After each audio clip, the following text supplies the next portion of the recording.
Hello everyone, मैं शिवा शर्मा स्वागत करती हूँ आप सभी का आपके अपने YouTube channel the unique educators पर। आज के इस वीडियो में हम इंडियन ज्योग्राफी की इस सीरीज में भौतिक विभाजन के बिंदु प्रायद्वीपीय पठार के बारे में अध्ययन करने वाले हैं। तो चलिए शुरू करते हैं इस वीडियो को। सबसे पहले मैं आप लोगों को एक बार इसका ओवरव्यू देना चाहूंगी कि भारत में जो है भौतिक प्रदेश किस आधारों पर उनका भौगोलिक विभाजन है। ठीक है, तो सबसे पहले देखिए भारत का 11% जो भाग है वो पर्वतीय क्षेत्र है, 18% भाग जो है वो पहाड़ी क्षेत्र है, 28% भाग पठारीय क्षेत्र है और 43% जो भाग है वो मैदानी क्षेत्र है। ठीक है, तो ये भारत का जो मेनली जो भू आकृति प्रदेश है उसके बारे में मैंने आपको इन डिटेल बताया है। ठीक है, आगे देखिए भारत के प्रमुख भू आकृतिक प्रदेश अगर मैं आपको बांट के बताऊं तो 5 तरह के हैं। ठीक है, 5 तरह के हैं। इसमें से हम उत्तर का पर्वतीय प्रदेश यानी हिमालयाज उनका अध्ययन कर चुके हैं। उत्तर भारत का विशाल मैदान, इसका अध्ययन हम पिछले वीडियो में कर चुके हैं। आज के इस वीडियो में हम भारत का प्रायद्वीपीय पठार इस बिंदु का अध्ययन करने वाले हैं और इसके बाद में आते हैं तटीय मैदान और भारतीय द्वीप समूह। ठीक है, तो आगे देखिए ये है हमारा इंडिया का मैप। यहाँ पर देखिए ये है सबसे पहले इसमें हिमालयन रेंज। ठीक है, द हिमालयन रेंज। ओके, ये जो पिंक शेड में आप देख रहे हैं ये हिमालय रेंज है जिसके बारे में हमने विस्तार से पिछले वीडियो में अध्ययन कर लिया है। आगे ये जो ब्राउन शेड में आप लोग देख रहे हैं ये है द नॉर्दर्न प्लेन्स यानी कि उत्तर भारत का विशाल मैदान। तो इसका अध्ययन भी हम लोग पिछले वीडियो में कर चुके हैं। आज के इस वीडियो में हम लोग दक्कन प्लेट्यू का यानी कि दक्कन का पठार जो है इसका अध्ययन करने वाले हैं। जो ये ग्रीन शेड में आपको मैप में दिखाया गया है, एक ट्राइंगल जैसे शेप में ये दिखाई देता है, तो इसका अध्ययन हम आज के इस वीडियो में करने वाले हैं। ठीक है, तो आगे बढ़ते हैं अब हम लोग प्रायद्वीपीय भारत का पठार। अब यहाँ पर देखिए आज का ये टॉपिक है प्रायद्वीपीय भारत का पठार। अब इसमें मैं आपको एक बार इसका ओवरव्यू दे रही हूँ कि आगे के वीडियो में आपको इसमें क्या क्या पढ़ने को मिलने वाला है। तो सबसे पहले हम इसका सामान्य परिचय देख लेंगे, इसकी उत्पत्ति कैसी हुई ये जान लेंगे।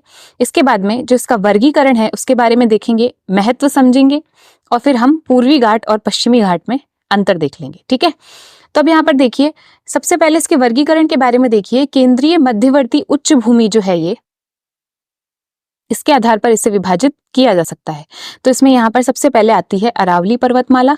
ठीक है, उसके बाद में मालवा पठार, उसके बाद में बुंदेलखंड श्रेणी, सतपुड़ा और बघेलखंड। ठीक है, ये सारे पॉइंट्स आते हैं। उसके बाद में आएगा दक्कन का पठार, दक्कन ट्रैप, महाराष्ट्र पठार, तेलंगाना आंध्र पठार और कर्नाटक और मैसूर का पठार, इसके बाद में आएंगे दक्कन के पठार में। ठीक है, फिर पूर्वी पठार आ जाएंगे। तो पूर्वी पठार में छोटा नागपुर पठार, दंडकारण्य पठार, छत्तीसगढ़ महानदी बेसिन आएगा। ठीक है, उसके बाद में उत्तर पूर्वी पठार, शिलोंग मेघालय का पठार आएगा।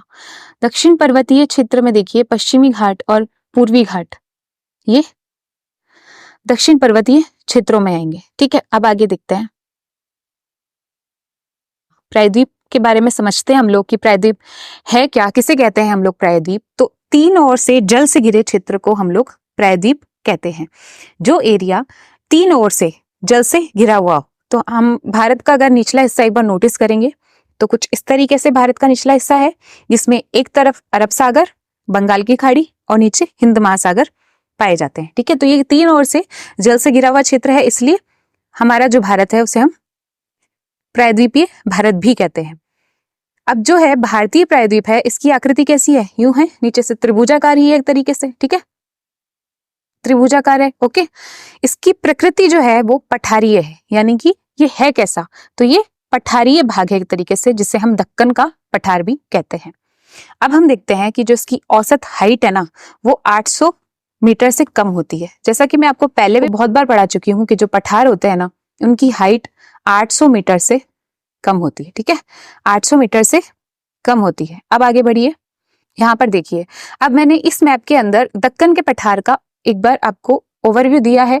आप भी अपने साथ अपने मैप को लेकर बैठें और उसके अंदर समझते चलें कि कौन सी जो जगह है जो मैं बोल रही हूँ वो कहाँ लोकेटेड है, और आप स्क्रीन से भी देखते रहें कि कौन सी जगह कहाँ लोकेटेड है। ठीक है, तो सबसे पहले देखिए ये ब्लैक शेड में आप लोगों को दिखाई दे रहा है, ये त्रिभुजाकार आकृति जो है ये है दक्कन का पठार। ठीक है। अब यहाँ पर ये जो मैंने एरोज करके बनाए हुए हैं ये क्या है, अरावली पर्वतमाला। यहाँ पर देखिए ये जो पठार है गोल वाला, ये है मालवा का पठार, ये है बुंदेलखंड का पठार, ये है बघेलखंड का पठार, और ये जो सबसे लास्ट में है जो दक्कन के पठार के बिल्कुल एंड सिरे पर है वो है छोटा नागपुर का पठार। ठीक है।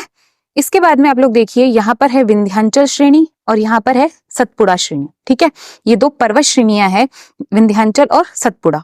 ठीक है, जो कि दक्कन के पठार में ही है। ठीक है, आगे देखिए ये है हमारा पश्चिमी घाट और ये है हमारा पूर्वी घाट। ठीक है, ये जो है ये पश्चिमी घाट और पूर्वी घाट आकर के मिलते कहाँ हैं, नीलगिरी में मिलते हैं। ठीक है, नीलगिरी की जो पहाड़ियां हैं वहां पर जो है पश्चिमी घाट हमारे और पूर्वी घाट आपस में आकर के मिल जाते हैं। और इन्हीं नीलगिरी पहाड़ियों की सबसे ऊंची चोटी कौन सी है, डोडा बेटा। ठीक है, डोडा बेटा यहाँ की सबसे ऊंची चोटी है। इसके बाद में देखिए इनके नीचे जो है पूर्वी घाट तो यहीं समाप्त हो गया है नीलगिरी में। अब पश्चिमी घाट जो है यहाँ पर इसकी दो पर्वत श्रृंखलाएं और पाई जाती हैं, अन्नामलाई। ठीक है, अन्नामलाई जो है उसकी सबसे ऊंची चोटी है अनाईमुड़ी, जो कि हमारे प्रायद्वीपीय भारत की सबसे ऊंची चोटी है। ठीक है, कौन सी है, अनाईमुड़ी है। ये क्वेश्चन एग्जाम्स में बहुत बार पूछा जाता है कि जो हमारा प्रायद्वीपीय भारत है, दक्कन का जो पठार है, उसकी सबसे ऊंची चोटी कौन सी है, तो वो है अनाईमुड़ी। ठीक है, इसके बाद में आप देखिए कार्डमम या इलायची पर्वत आता है और उसकी सबसे ऊंची चोटी है अगस्त्य मलाई। कार्डमम या इलायची पर्वत जो है उसकी सबसे ऊंची चोटी कौन सी है, अगस्त्य मलाई। ठीक है, आगे चलिए। अब यहाँ पर देखिए आप लोग, सबसे पहले मैं आपको अरावली पर्वतमाला के बारे में पढ़ाने जा रही हूँ। अब यहाँ पर मैं एक बार आपको इस स्लाइड पर लेकर चलना चाहूंगी। ये केंद्रीय मध्यवर्ती उच्च भूमियां जो हैं इसके अंदर आप लोग देख लीजिए, अरावली पर्वतमाला है, मालवा का पठार है, बुंदेलखंड है, सतपुड़ा है और बघेलखंड है। तो सबसे पहले तो मैं आपको अरावली पर्वतमाला पढ़ा रही हूँ। इसके बाद के ये 4 पॉइंट, मालवा का पठार, बुंदेलखंड, सतपुड़ा और बघेलखंड, ये मैं आपको इस टॉपिक के सबसे एंड में पढ़ाऊंगी। ठीक है, ये जो चार पठार हैं इन्हें मैं आपको इस टॉपिक के सबसे एंड में पढ़ाऊंगी। इसके बाद में आएगा दक्कन का पठार, फिर पूर्वी पठार, फिर उत्तर पूर्वी पठार और फिर दक्षिणी पर्वतीय क्षेत्र। तो इस तरीके से हमारा आगे बढ़ने का क्रम रहेगा। अब आप आगे देखिए। हाँ, तो अब मैं सबसे पहले आपको अरावली पर्वतमाला पढ़ा रही हूँ। अरावली पर्वतमाला के विषय में सब जानने वाली चीज पता है क्या है, कि ये सबसे पुरानी, विश्व की सबसे पुरानी पर्वत श्रृंखलाओं में से एक है। ठीक है, अरावली पर्वतमाला के विषय में जानने की चीज सबसे पहली बात तो ये है कि ये विश्व की सबसे पुरानी पर्वतमालाओं में से एक है। ठीक है, उसके बाद में इसमें दूसरी चीज नोटिस करने की ये है कि ये एक सतत श्रृंखला नहीं है। ठीक है, ये टूटी फूटी रूप में अब जो है अवशिष्ट पर्वत के रूप में ही बची हुई है, यानी कि अब ये एक कोई सतत श्रृंखला नहीं है, क्योंकि बहुत पुरानी पर्वत श्रृंखला है, इसलिए अब इसका अपरदन भी हो चुका है और भी बहुत चीजें हो चुकी है, खनन हुआ है यहाँ पर अवैध तरीके से, जिससे ये जो पर्वत श्रृंखला है अब असतत रूप में, विखंडित रूप में पाई जाती है। ठीक है, तो यहाँ पर अब देखिए ये अरावली पर्वत है। अरावली पर्वतमाला में यहाँ पर आप देखिए इसकी सबसे ऊंची चोटी कौन सी है, गुरु शिखर। ठीक है, गुरु शिखर जो चोटी है वो इसकी सबसे ऊंची चोटी है। और इसके बाद में आप लोग देखिए इसकी लंबाई जो है ना, अरावली पर्वतमाला की लंबाई कितनी है, 800 किलोमीटर है।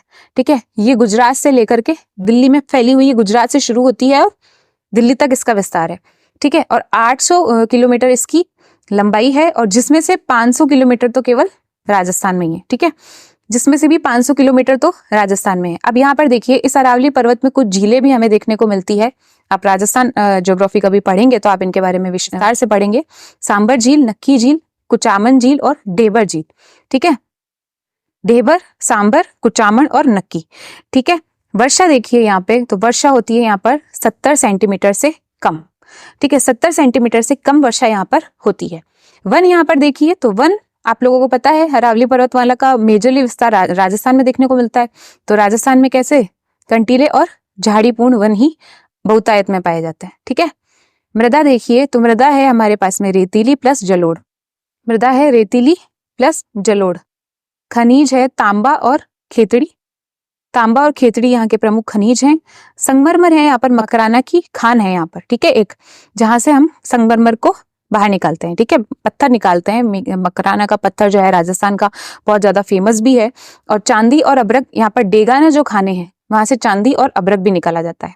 अब जो अरावली पर्वतमाला है ना, इसको हम राजस्थान का जल विभाजक भी कहते हैं। क्या है ये? राजस्थान का जल विभाजक भी है। ठीक है, तो ये आप लोगों ने पढ़ लिया। अरावली पर्वतमाला के बारे में मेन पॉइंट्स ये सारे थे। ठीक है, अब आगे हम लोग चलते हैं, दक्कन के पठार के बारे में पढ़ेंगे। अब हम लोग जो दक्कन का पठार है ना, उसको हम मेनली किन भागों में बांट सकते हैं? 3 भागों में बांट सकते हैं। अब कौन कौन से 3 भाग हैं? तो देखो, पहला भाग तो इसका है जो मैंने ये दर्शाया है यहाँ पर। इस डायग्राम का क्या मीन है ये अभी मैं आपको 2 मिनट में समझाऊंगी, पहले आप इसके भागों के बारे में सुन लीजिए। तो पहला भाग तो है दक्कन ट्रैप, यानी कि दक्कन ट्रैप या महाराष्ट्र पठार। मेनली कहाँ है? महाराष्ट्र में है, लेकिन इसके अलावा में ये मध्य प्रदेश में भी है और गुजरात में भी है। यानी कि जो महाराष्ट्र का पठार है या जो मेन दक्कन ट्रैप है वो महाराष्ट्र, मध्य प्रदेश और गुजरात में है। ठीक है, दूसरा कौन सा है? दूसरा है कर्नाटक और मैसूर का पठार। ठीक है, जो कर्नाटक के अंदर है मेनली। थर्ड है तेलंगाना और आंध्र का पठार। तो तेलंगाना आंध्र का पठार मेनली कहाँ है? तेलंगाना में या आंध्र प्रदेश में है। ठीक है, तो लावा आप लोग देखिए। अब सबसे पहले अगर कोई ज्वालामुखी है, यहाँ पे ज्वालामुखी उद्भेदन होगा और इसमें से लावा निकलेगा, तो अगर ये सरफेस है, हमारी धरती की सतह है, तो यहां से ये ज्वालामुखी अगर निकल रहा है तो इस तरीके से जाएगा। यानी कि पास वाले क्षेत्रों में जो है इस परत का जमाव मोटी परत के रूप में होगा, जबकि दूर वाले क्षेत्रों में इस परत का जमाव पतले रूप में होगा। इसी तरीके से दक्कन ट्रैप जो है वहां पर लावा की परत मोटी है, जबकि मैसूर पठार और तेलंगाना पठार में ये लावा की परत अपेक्षाकृत बहुत पतली है। ठीक है, क्योंकि आप लोगों को पता है कि है ना, जो ये हमारा दक्कन का पठार है ना, प्रायद्वीपीय भारत वाला हिस्सा है ना, ये मेनली किससे बना हुआ है? ये लावा के उद्भेदन से ज्वालामुखी उद्भेदन से ही बना हुआ है, लावा से ही बना हुआ है। ठीक है, तो आगे चलते हैं। अब यहाँ पर इस मैप में मैंने आपको एक बार और समझाया। आप देखिए, सिचुएशन देखिए। यहाँ पर फर्स्ट नंबर पे दक्कन ट्रैप है। ठीक है, सेकेंड नंबर पे यहाँ पर मैसूर का पठार है, लोकेशन देख लीजिए, और थर्ड नंबर पे यहाँ पर तेलंगाना का पठार है, ये वाला इलाका। ठीक है, तो इस तरीके से अब सबसे पहले हम लोग दक्कन के पठार के बारे में पढ़ने वाले हैं, यानी कि इस दक्कन ट्रैप के बारे में अब हम लोग अध्ययन करेंगे। ठीक है, तो सबसे पहले देखिए, दक्कन का जो पठार है इसका निर्माण हुआ है क्रिटेशियस युग में। ठीक है, कब हुआ है? क्रिटेशियस युग में इसका निर्माण हुआ है। एग्जाम में कई बार पूछ लेते हैं कि दक्कन के पठार का निर्माण निम्नलिखित में से कौन से काल में हुआ है, तो आपको पता होना चाहिए कि जो दक्कन का पठार है उसका निर्माण क्रिटेशियस युग में हुआ है। ठीक है, आगे देखिए, मैंने अभी अभी आपको बताया है कि इसके ऊपर ज्वालामुखी उद्भेदन से लावा की परत जमी हुई है, इसलिए निर्माण भी इसका मेनली ज्वालामुखी उद्भेदन द्वारा ही हुआ था। विस्तार के बारे में भी बता चुकी हूँ। महाराष्ट्र, मध्य प्रदेश और गुजरात में हम मेजरली इसका विस्तार हमें देखने को मिलता है। चट्टान यहाँ पर देखिए, बेसाल्ट प्रकार की चट्टानें यहाँ पर मेनली पाई जाती है, बेसाल्ट प्रकार की है। ठीक है, इसमें आग्नेय प्रकार की चट्टानें यहाँ पर मेजरली पाई जाती है। ठीक है, अब यहाँ पर नदियां देखिए, तो ताप्ती, गोदावरी, कृष्णा और नर्मदा, ये यहाँ की प्रमुख नदियां हैं। ताप्ती, गोदावरी, कृष्णा और नर्मदा यहाँ की प्रमुख नदियां हैं। मृदा यहाँ पर कौन सी है? काली मृदा, मेजरली यहाँ पर काली मृदा पाई जाती है। वन, पर्णपाती वन यहाँ पर पाए जाते हैं जो शुष्क होते हैं। ठीक है, तो निर्माण देखिए यहाँ पर क्रिटेशियस युग में हुआ था, ज्वालामुखी उद्भेदन के द्वारा। विस्तार है इसका महाराष्ट्र, मध्य प्रदेश और गुजरात में। चट्टान है यहाँ पर बेसाल्ट प्रकार की। ठीक है, जिसे हम आग्नेय चट्टानें भी कहते हैं। तो अगर आप कभी भौतिक भूगोल, फिजिकल ज्योग्राफी पढ़ेंगे तो आप उसमें देखेंगे कि चट्टानों के 3 या 4 तरह के प्रकार होते हैं, आग्नेय, अवसादी, कायांतरित चट्टानें। तो उस तरह के प्रकारों में ये आग्नेय चट्टानें हैं। नदियां यहाँ पर बहती है, ताप्ती, गोदावरी, कृष्णा और नर्मदा। ठीक है, कहाँ पर? डेक्कन के प्लेटोयू में। ठीक है, मृदा देखो, मृदा यहाँ पर है काली वाली। ठीक है, काली मृदा है। आपको पता होगा यहाँ पे कपास का उत्पादन बहुत ज्यादा होता है, इसलिए काली मृदा है। ठीक है, वन देखो तो वन यहाँ पर है पर्णपाती वन। आगे देखो, अब जो हम दक्कन का पठार पढ़ रहे हैं, जो कि महाराष्ट्र, गुजरात और मध्य प्रदेश में विस्तारित है, इसके महत्व के बारे में अगर मैं आपको बताऊं तो इकोनॉमिक जो इसकी इंपॉर्टेंस है वो ये है कि यहाँ पर काली मृदा है, और काली मृदा पर मेजरली कपास, गेहूं और गन्ने की कृषि की जाती है। कपास, गेहूं और गन्ने की। और काली मृदा से आपको ये तो ध्यान ही रखना है कि जहां काली मृदा होगी वहां पर कपास की तो खेती होती ही है। ठीक है, आप यहाँ पर इसका रिलीजियस इंपॉर्टेंस देखिए, तो यहाँ पर त्र्यंबकेश्वर का मंदिर है। ठीक है, यहाँ पर शनि शिंगणापुर जी का मंदिर है, और यहाँ पर शिरडी का भी मंदिर है। ठीक है, पर्यटन यानी टूरिस्ट स्पॉट के अनुसार यहाँ पर अजंता, महाबलेश्वर, ये जो मेन जो हमारे इंडिया के टूरिस्ट स्पॉट्स हैं वो पाए जाते हैं। ठीक है, अब यहाँ पर ये देखिए कि इस जो एरिया जो है ये उसकी चुनौतियां क्या है, मेजर चुनौतियां क्या क्या है। तो सबसे बड़ी बात तो ये है कि यह वृष्टि छाया क्षेत्र है। वृष्टि छाया क्षेत्र मतलब ये हमारा मैप है, ठीक है, और ये यही कहीं है ना ये पठार। ठीक है, तो यहाँ पर ये ध्यान रखना है कि ये वृष्टि छाया क्षेत्र में आता है। वृष्टि छाया क्षेत्र मतलब क्योंकि यहाँ पर क्या है, पश्चिमी घाट है, पश्चिमी घाट है इस तरफ, तो पश्चिमी घाट के इस पहाड़ों के ऊंचे ऊंचे शिखरों से टकराने के बाद अधिकतर वर्षा जो है वो इस तरफ हो जाती है। ठीक है, ठीक है, यहाँ पर अधिकतर वर्षा हो जाती है। ये वाला जो इलाका है रॉन्ग साइड वाला, ये सूखा रह जाता है। तो ये जो पठार है इसका भी अधिकतर क्षेत्र वृष्टि छाया क्षेत्र में आता है, यानी कि जहाँ जो है बारिश बहुत कम होती है। ठीक है, आर्थिक पिछड़ापन यहाँ पर देखने को मिलता है। किसान यहाँ पर आत्महत्या, किसानों के आत्महत्या के केसेस इस इलाके में बहुत ज्यादा हैं। ठीक है, और भूमिगत जल दोहन की समस्या है, क्योंकि जब वर्षा नहीं होगी, वर्षा से पर्याप्त मात्रा में जल लोगों को नहीं मिलेगा, तो जल का दूसरा सोर्स लोगों के पास क्या है कि वो भूमिगत जल का फिर दोहन करना शुरू कर देते हैं। तो वो जो भूमिगत जल दोहन की समस्या है वो दक्कन के पठार वाले इलाके में बहुत ज्यादा है। अब यहाँ पर जैसे कि मैं आपको बता चुकी हूँ टूरिस्ट स्पॉट्स में यहाँ पर अजंता एलोरा की गुफाएं हैं, लोनावाला, खंडाला, महाबलेश्वर, औरंगाबाद, पंचगनी और ताडोबा नेशनल पार्क, ये यहाँ के प्रमुख टूरिस्ट स्पॉट्स हैं। ठीक है, आगे देखिए, हम लोग प्रायद्वीपीय भारत में दक्कन के पठार का अध्ययन कर चुके हैं। इसके बाद में अब हम लोग पढ़ने वाले हैं कर्नाटक और मैसूर के पठार के बारे में। तो यहाँ पर ये देखिए, ये है सेकंड जो मैंने लिखा हुआ है, यहाँ पे 2 नंबर डाला हुआ है, ये जो इलाका है ये है मेजरली कर्नाटक और मैसूर के पठार वाला इलाका। ठीक है, तो यहाँ पर देखिए कर्नाटक मैसूर का पठार। ठीक है, तो यहाँ पर निर्माण में देखिए आप लोग, इसका निर्माण कैसे हुआ है, तो इसका निर्माण हुआ है बेसाल्ट और ग्रेनाइट दोनों तरह की चट्टानों से मिलकर इसका निर्माण हुआ है। ठीक है, बेसाल्ट जो चट्टाने हैं उससे क्या बना है, काली मृदा बनी हुई है, और जो ग्रेनाइट चट्टान है उससे यहाँ पर लाल पीली मृदा बनी है। ठीक है, लाल पीली मृदा ग्रेनाइट चट्टानों से बनी है और बेसाल्ट चट्टानों से यहाँ पर काली मृदा बनी है। ठीक है, ओके, और इसका निर्माण कब हुआ है, प्री कैम्ब्रियन युग में, प्री कैम्ब्रियन युग में इसका निर्माण हुआ है। ठीक है, कृषि में देखो तो कृषि में यहाँ पर कॉफी और नारियल, ठीक है, कॉफी और नारियल इन 2 चीजों की यहाँ पर कृषि की जाती है। कृषि में यहाँ पर कॉफी और नारियल इन 2 चीजों की कृषि की जाती है। वर्षा यहाँ पर होती है 100 से 200 सेंटीमीटर के बीच। वर्षा यहाँ पर 100 से 200 सेंटीमीटर के बीच होती है। पर्णपाती वन, सदाबहार वन, जोगदार सोपा और कुंचिकुल जलप्रपात यहाँ पर पाए जाते हैं।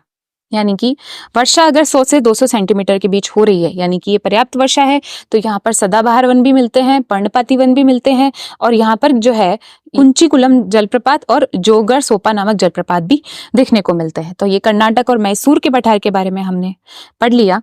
अब आप देखिए कर्नाटक और मैसूर के पठार के बारे में ये बातें भी जानने योग्य है कि इसका विस्तार कर्नाटक में तो है ही है, साथ में आंशिक रूप से केरल में भी इसका विस्तार हमें देखने को मिलता है। तो इस तरह के स्टेटमेंट एग्जाम में फ्रेम होकर के आ सकते हैं कि कर्नाटक के पठार, जो मैसूर का पठार है उसका विस्तार सिर्फ कर्नाटक में है। तो ये फिर ये जो स्टेटमेंट है वो गलत हो गया है। आपको ये पता होना चाहिए कि जो कर्नाटक का पठार है, जो मैसूर का पठार है, उसका विस्तार कर्नाटक के साथ साथ आंशिक रूप से केरल में भी है। ठीक है, चट्टान देखिए तो चट्टान यहाँ पे धारवाड़ क्रम की चट्टानें मेनली हमें देखने को मिलती है। अब इस पठार की कुछ प्रमुख नदियां हैं जो आप देख लीजिए, कृष्णा, कावेरी, तुंगभद्रा और शरावती, ये जो नदियां हैं ये इस पठार की प्रमुख नदियां हैं। ठीक है, महत्व देखिए तो धार्मिक महत्व तो यहाँ का ये है, रिलीजियस महत्व क्या है कि श्रवण बेलगोला और ऐहोल की गुफाएं यहाँ पर पाई जाती है। ठीक है, श्रवण बेलगोला और ऐहोल की गुफाएं यहाँ पाई जाती है। पर्यटन यहाँ पर है Bandipur national park Nandi hills में, यहाँ पर पर्यटन होता है, Bandipur national park Nandi hills. आर्थिक रूप से यहाँ पर कॉफी का उत्पादन अधिक होता है। ठीक है, कर्नाटक मैसूर दक्षिणी भारत में आते हैं, तो यहाँ पर आपको पता ही है कि south India is famous for the coffees, तो कॉफी के लिए फेमस है ये। और खनिज यहाँ पर कौन कौन से हैं मेनली, यहाँ पर लौह खनिज मेनली पाए जाते हैं धात्विक खनिजों में। ठीक है, अब देखिए कि कोलार और तद्दी जो है यहाँ की सोने की खादान है, यहाँ पर सोने की कुछ खादानें भी देखने को मिलती है। तो ये मैसूर के पठार का हम लोगों ने अभी अभी अध्ययन किया है। अब आगे देखते हैं, कर्नाटक और मैसूर के पठार में कुछ बातें और हैं जो ये है कि यहाँ पर जैव विविधता बहुत ज्यादा है भाई। जैव विविधता ज्यादा है क्योंकि ये क्षेत्र पश्चिमी घाट के क्षेत्र से लगता हुआ है। और पश्चिमी घाट के बारे में आपको पता होगा कि बायोडाइवर्सिटी के क्षेत्र में पश्चिमी घाट को हॉटस्पॉट का भी दर्जा दिया गया है। ठीक है, तो यहाँ पर भी जैव विविधता अधिक देखने को मिलती है। अब यहाँ पर चुनौतियां देखिए, जो वन है, यहाँ पर सदाबहार वन है, घने सघन वन है, तो यहाँ पर वनों की अनियंत्रित कटाई हो रही है। भाई सबसे पहली बात तो यहाँ की ये चुनौती है। दूसरी बात देखिए कि यहाँ पर अवैध उत्खनन होता है। ठीक है, खनन जो है यहाँ पर वो अवैध तरीके का है। ठीक है, जल की अपर्याप्तता है यहाँ पर। और यहाँ का सबसे बड़ी बात तो पता है क्या है, यहाँ पे कावेरी जल विवाद है। ठीक है, ये कावेरी जल विवाद बहुत पुराना विवाद है, इसके बारे में मैं आपको आगे डिटेल से पढ़ाऊंगी। ठीक है, सीमाएं देखिए तो दक्कन का पठार नीलगिरी पर्वत और पश्चिमी घाट से ये सीमाएं बनाता है। दक्कन के पठार से यानी ऊपर इसके नॉर्थ में, नीलगिरी पर्वत दक्षिण में और पश्चिमी घाट इसके पश्चिम में। ठीक है, तो अब आगे चलते हैं। कर्नाटक और मैसूर जो पठार है उसके कुछ टूरिज्म स्पॉट्स भी हैं। टूरिज्म स्पॉट्स कौन कौन से हैं इसके, तो हम्पी, कुर्ग, चिकमंगलूर, बादामी की गुफाएं, गोकर्ण, जोग जलप्रपात, बीजापुर, मैसूर और बेलूर और हेलेबिड। इनमें से अधिकतर जो हैं वो हिस्ट्री से रिलेटेड प्लेसेस हैं, हिस्टोरिकल प्लेसेस हैं, तो ये यहाँ के प्रमुख टूरिस्ट स्पॉट्स हैं। ठीक है, आगे बढ़ते हैं। सबसे पहले देखिए हम लोग ना दक्कन का पठार का अध्ययन कर चुके हैं। ठीक है, और इसके अलावा में कर्नाटक मैसूर पठार का अध्ययन कर चुके हैं। अब थर्ड नंबर पे आता है हमारा तेलंगाना का पठार। तो अब मैं एक बार इसकी भी ये सिचुएटेड कहाँ है ये आप लोगों को एक बार दिखा दूं। तो यहाँ पर देखिए ये है थर्ड नंबर पे तेलंगाना का पठार। ठीक है, तो आगे देखते हैं। हाँ, तो तेलंगाना का पठार जो है इसका विस्तार तेलंगाना प्लस आंध्र प्रदेश दोनों में है। ठीक है, कहाँ कहाँ है इसका विस्तार, तेलंगाना और आंध्रा दोनों में ही हमें इसका विस्तार देखने को मिलता है, तेलंगाना और आंध्र प्रदेश में। ठीक है, विस्तार हमें इसका तेलंगाना और आंध्र प्रदेश में देखने को मिलता है जो कि कैम्ब्रियन एरा में बना था। ठीक है, तो इसका निर्माण कब हुआ था, कैम्ब्रियन एरा में हुआ था।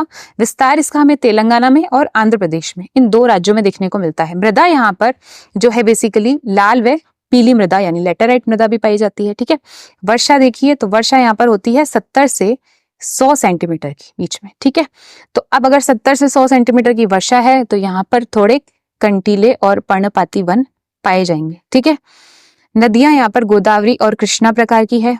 फसल मोटा अनाज, आलू और तंबाकू यहाँ की प्रमुख फसलें हैं। मोटा अनाज, आलू और तंबाकू यहाँ की प्रमुख फसलें हैं। ठीक है, अब हम लोग आगे देखते हैं कि इसका जो इम्पोर्टेंस है, इम्पोर्टेंस किन किन एरियाज में है।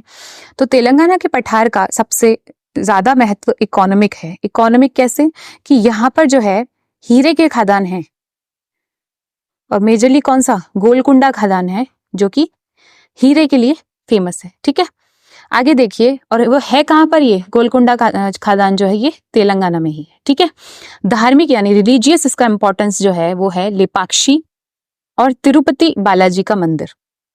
लेपाक्षी और तिरुपति बालाजी का जो मंदिर है वो इसका रिलीजियस इंपॉर्टेंस का एक पॉइंट है। आगे देख लिए यहाँ पे अमरावती भी पाया जाता है, गोलकुंडा और चार मीनार, ये इस तरह के टूरिज्म स्पॉट्स या फिर रिलीजियस यू कैन से। ठीक है, ये भी पाए जाते हैं। अन्य देखिए तो अन्य यहाँ पर मक्का मस्जिद पाई जाती है तेलंगाना पठार में, और हुसैन सागर झील भी पाई जाती है। अब यहाँ पर झीलें देखिए तो यहाँ पर कृष्णा व गोदावरी के मध्य कोलेरू झील है। ये जो पॉइंट है ये याद रखने योग्य है कि यहाँ पर झीलों में कृष्णा और गोदावरी नदी के मध्य जो है कोलेरू झील भी है। ये जो क्वेश्चन है ना कोलेरू झील का, ये एक बार यूपीएससी में भी पूछा गया है। तो आप लोग एक बार जब हम लोग अपवाह तंत्र का अध्ययन करेंगे तो उसके अंदर झीलों के बारे में जब भी पढ़ेंगे, मैं आपको कोलेरू झील और भी भारत की जितनी भी झील है सबके बारे में डिटेल में बताऊंगी। लेकिन ये पॉइंट आप लोग जरूर ध्यान रखें, यहाँ से कई बार एग्जाम में क्वेश्चन पूछा गया है। पर्वत देखिए, यहाँ पर मेन पर्वत कौन कौन से हैं, पालकोंडा, वैलीकोंडा और अन्नामाला, ये यहाँ के प्रमुख पर्वत हैं। आगे देखिए तेलंगाना के पठार के बारे में हम लोग पढ़ रहे हैं। तो चुनौतियां देखिए आप लोग, इसकी सबसे पहले सबसे बड़ी चुनौती है यहाँ का आर्थिक पिछड़ापन। ठीक है, तेलंगाना के पठार की सबसे बड़ी चुनौती है यहाँ पर, मतलब जो इकोनॉमिक बैकवर्डनेस है यहाँ की, वो यहाँ की सबसे बड़ी चुनौती है। अवैध उत्खनन यहाँ पर सेकंड नंबर पर आता है। ठीक है, उसके बाद में जल की अपर्याप्तता है और टूरिज्म स्पॉट के बारे में पहले भी देख चुके हैं, एक बार और देख लेते हैं। चार मीनार, गोलकुंडा किला, वारंगल का किला, नागार्जुन सागर बांध, भद्राचलम मंदिर, रामप्पा मंदिर, यहाँ से क्वेश्चन पूछा गया एग्जाम में, खम्मम किला और श्रीशैलम मंदिर, ये सारे यहाँ के टूरिज्म स्पॉट्स हैं। ठीक है, हम लोगों ने क्या क्या पढ़ लिया? दक्कन का पठार पढ़ लिया, इसके अलावा में कर्नाटक मैसूर का पठार पढ़ लिया, तेलंगाना का पठार पढ़ लिया। अब हम जो है ये छोटा नागपुर का पठार का अध्ययन करने वाले हैं, जो कि यहाँ पर है, ये रहा। ठीक है, ये दिख रहा है आप लोगों को, ये है छोटा नागपुर का पठार। ठीक है, तो यहाँ पर सबसे पहले विंध्याचल, विंध्याचल है, फिर सतपुड़ा है, ये दो तो पर्वत श्रेणियां हैं। ठीक है, विंध्याचल और सतपुड़ा। ठीक है, आगे देखिए, ये जो यहाँ पर ब्लैक, एकदम ब्लैक शेड है, ये है हमारा क्या? छोटा नागपुर का पठार।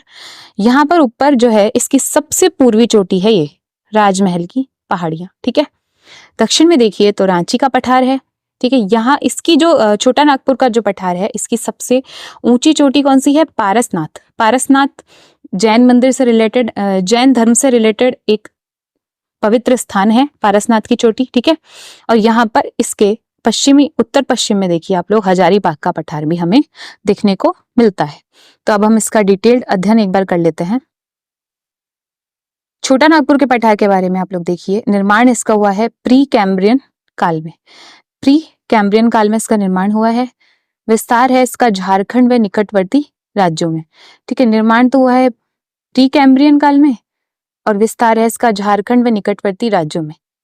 चट्टान आर्कियन, धारवाड़ और गोंडवाना क्रम की यहाँ पर चट्टानें पाई जाती है। यानी कि सबसे पहले देखिए निर्माण हुआ है प्री कैम्ब्रियन युग में हुआ है। ठीक है, ये याद रखना है आप लोगों को कि प्री कैम्ब्रियन युग में छोटा नागपुर के पठार का निर्माण हुआ था।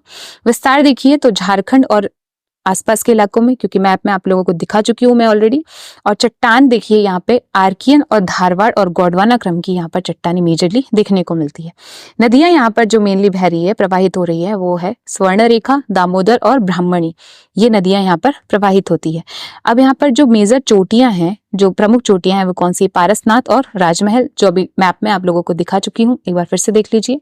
ये पारसनाथ तो ये है जो छोटा नागपुर पठार की सबसे ऊंची चोटी है, जैन धर्म से रिलेटेड है, पवित्र चोटी है। और ये राजमहल जो है, ये छोटा नागपुर पठार की सबसे पूर्वोत्तर चोटी है। ठीक है, तो इसके बारे में भी देख लिया है।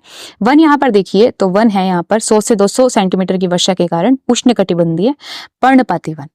ठीक है, आगे देखिए तो छोटा नागपुर का जो पठार है हमारा, छोटा नागपुर के पठार का जो इम्पोर्टेंस है, इम्पोर्टेंस के बारे में अगर मैं बात करूं तो इसकी इम्पोर्टेंस ये ध्यान रखनी भाई आप लोगों को, एग्जाम में स्टेटमेंट टाइप्स क्वेश्चन आ सकते हैं, पूछे जा सकते हैं।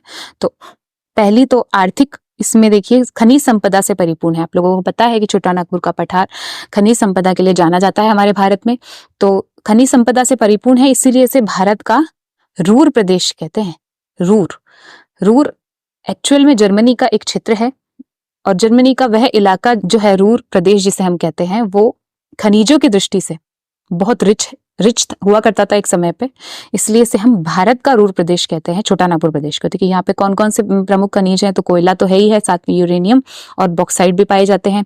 यहाँ पे रिलीजियस इसका इंपॉर्टेंस देखिए तो यहाँ पे पारसनाथ जैन मंदिर वाली वो है, एक तो चोटी है, और यहाँ पर एक वैद्यनाथ धाम यानी शिव भगवान का मंदिर भी पाया जाता है। अन्य इसकी इंपॉर्टेंस में यहाँ पर हुंडरू, रांची और धनबाद जैसे प्रमुख शहर भी पाए जाते हैं। अब यहाँ की चुनौतियां देखिए तो यहाँ पे गरीबी ज्यादा है, इसलिए यहाँ पे नक्सलिज्म बहुत ज्यादा हमें देखने को मिलता है। आर्थिक यहाँ पर पिछड़ापन है, आर्थिक पिछड़ापन यहाँ पाया जाता है। स्वर्ण रेखा को हम जलीय मरुस्थल भी कहते हैं, यानी कि क्योंकि यहाँ पर जो छोटा नागपुर का पठार है, इसके बीच में से ये नदियां बहती है और यहाँ बहुत सारी इंडस्ट्रीज स्थापित हो चुकी हैं, इसलिए जो ये नदियों का जल है वो पूरी तरीके से प्रदूषित हो चुका है। इसलिए यहाँ पर जलीय जीव बिल्कुल भी नहीं पाए जाते नदियों में, इसलिए से हम जलीय मरुस्थल की संज्ञा देते हैं।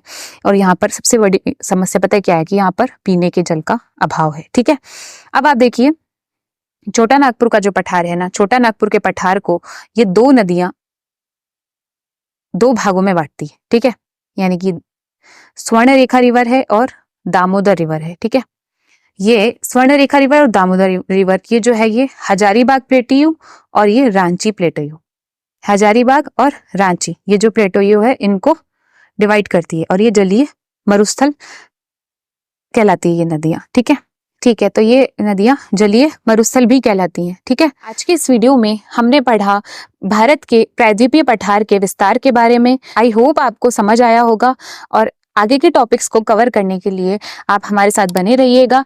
तब तक के लिए please subscribe the channel and thank you so much.